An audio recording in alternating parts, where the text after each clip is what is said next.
Hello, ladies and gentlemen. My name is Michael Hawkins from Brisbane, Australia. I get into startup business for almost 6 years and most of them have failed. I like to read books and share knowledge of business and money.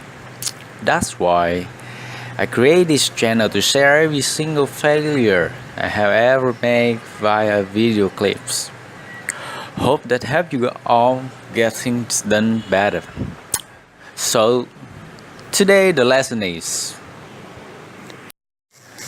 don't ever let the world make you cruel because it's not worth losing yourself.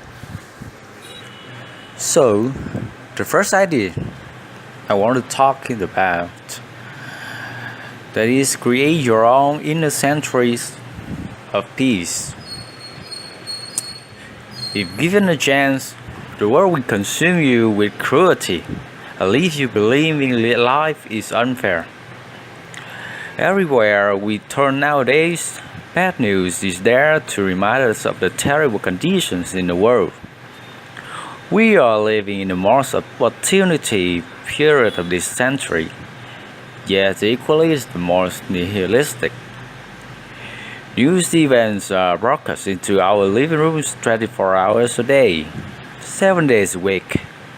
With the rise of social media, it has become more prevalent to consume news on mobile devices. I avoid reading newspapers or watching the news because of the negativity it broadcasts. Yes, sometimes we cannot escape it. For example, there have been instances when I watching a television program and breaking news bulletin seizes my attention. Immediately, I am subconsciously taken from a peaceful state to a hyper-vigilant one without knowing why. Do you ever get that feeling with the news? Which I don't intend to criticize the media. We have a choice whether we subscribe to the information or focus on matters of greater importance in our lives. The world has a way of making us cruel because it strips us of our humanity when we focus on ourselves and not the greater good of societies. We have become desensitized to human suffering. It is now a common feature in our lives. Video games perpetuate this through senseless acts of violence, and young people are oblivious to it. So, what can we do about it? How can we prevent the world making us cruel? Because in the long run, it means losing ourselves to the fear and hatred imposed upon us.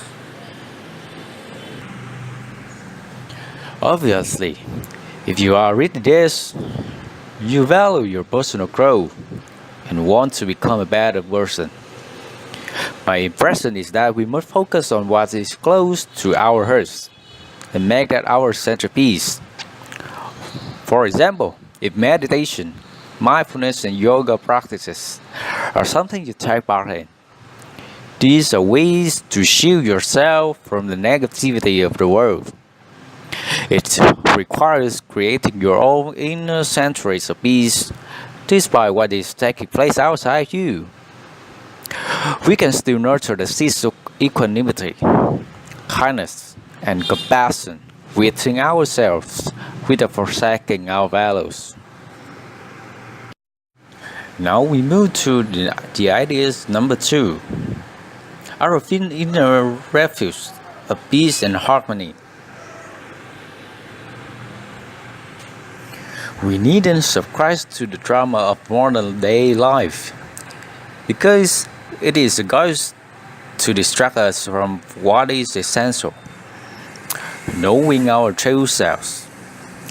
The world out there will do everything in its power to confuse us from connecting with our true selves.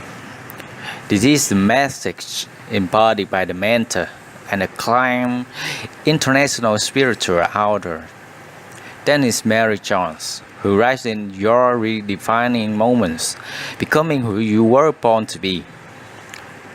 The world really doesn't want you to remember who you truly are. Because when you begin to live from the authentic self, the world loses much of its control over you and your behavior. It will do anything in its power to keep you in a dream state wherein the source of your identity is dependent on what's out there, on the surface of life, rather than what lies within you as your center. We are not any of these things because these are disempowering narratives circulated without our consent. Admittedly, we might buy into it every now and again because they have a compelling way of capturing our attention and seizes us in the moment. So, when I am distracted by a breaking news event while watching television, I become concerned and entertain thoughts of fear and insecurity. But leading up to the moment, I was peaceful. How do you find your inner sanctuary amid the chaos of everyday living? What deliberate practices or rituals do you take part in to ground yourself? The key is to focus on these practices and come home to them often because they are our haven for peaceful living. I don't believe the world is a cruel place, since I appreciate the duality and interplay of our earthly existence. It is how we focus our attentions which master our mental landscape. We can choose fear and its accompanying states of draw on our inner traffic of peace and harmony to alkalize the negativity in the world. If there are more people tuning into the peacefulness within, then fear has no place to live. Ultimately, it is up to us not to allow the world to make us cruel, because it will pull us every which way and we won't know how we got there. We mustn't lose ourselves to the cruelty, but unite with the undying magnificence of our spiritual selves. Thank you for your attention.